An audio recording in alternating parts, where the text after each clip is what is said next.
Have you ever experienced what you're going through injury-wise as you have this season? Like, it seems like, especially on the offensive line, you just keep losing somebody each week. Yeah, we've had a real mix of guys playing for us. But again, the biggest thing we have to do is focus on us and getting everybody ready to play.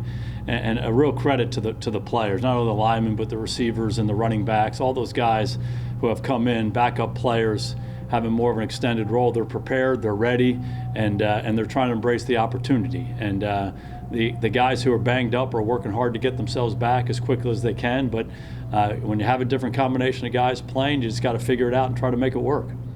How much did the plan change when you lost Kadarius so early in last week's game? He was off to a good start in the game. I think he had 3 catches in 6 plays, and unfortunately we lost him, and we have some plays for him, obviously throughout the game plan and all the different situations that go away, and then we have some plays where we just put somebody else in, and they do that. And again, the biggest thing is everybody has to be prepared. You have to be ready to respond. You look at Daniel. It was obviously a rough day. I know you go over, every mistake and every good play, but do you want him to take the approach of just chalk it up as a bad day, throw it away, or how do you guys approach that? Yeah, Daniel's he's played really well for us. Again, we've talked about it. He's improved greatly from probably the middle of last year on. He was off to a really good start this year. He's done a great job taking care of the ball. He had 2 uncharacteristic decisions that led to interceptions in that game. The 3rd interception, the receiver slipped down. That was going to be a big chunk play for us.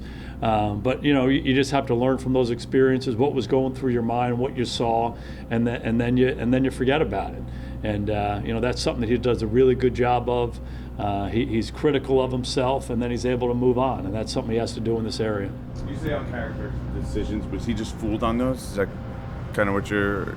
Not really. I just, there were fairly simple, basic plays and reads, and maybe he got something into his head. He saw something that wasn't there instead of just kind of going through what the progression is and making the right throw. And again, that happens. That happens to quarterbacks. They have the ball in their hands every play, and I think he's made great strides in that area. Unfortunately, we had a couple the other day that went the other way, and again, you learn from them and you move on.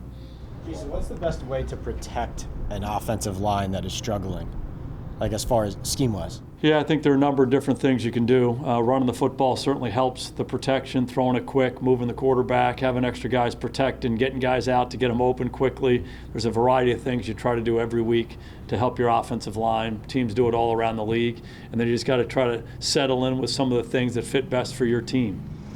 What was your approach in Dallas when you went through losing stretches and adversity? As a head coach, what was your approach and what have you observed about Joe?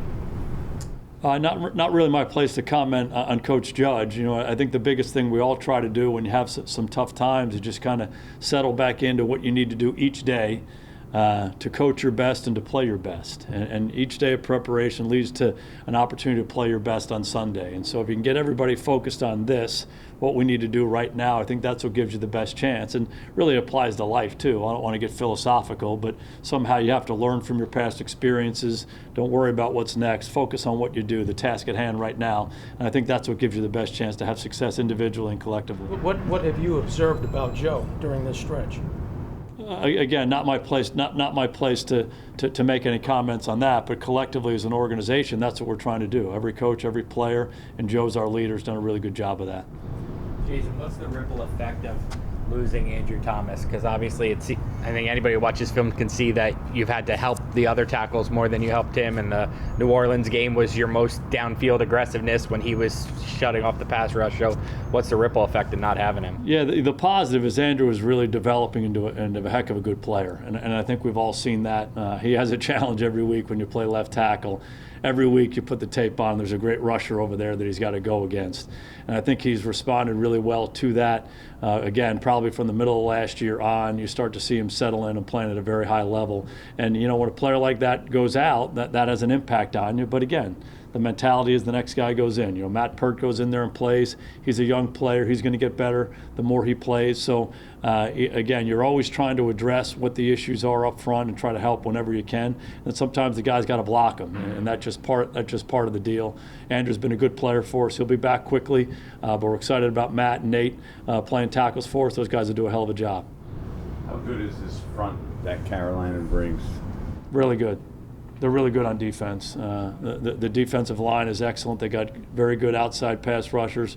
They're strong and stout inside with playmakers. The linebackers can run. They're good cover guys on the back end. They're opportunistic. They play fast. When you watch them play on tape, their defense, it leaps off the tape, how they play. So it'll be a great challenge for us in all three phases.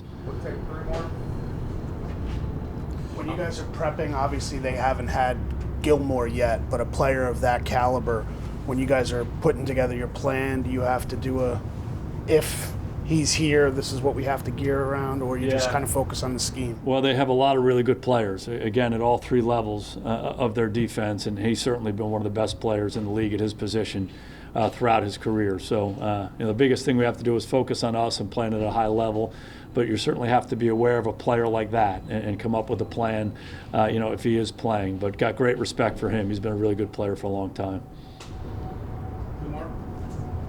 What has Eli Penny given you as a runner, and are you going to try to continue incorporating him into? Eli's proven that it can be a versatile guy. His position is fullback, and whenever he's been in that role, he's done a good job. Particularly some of the short yardage runs, he's done a good job with that stuff.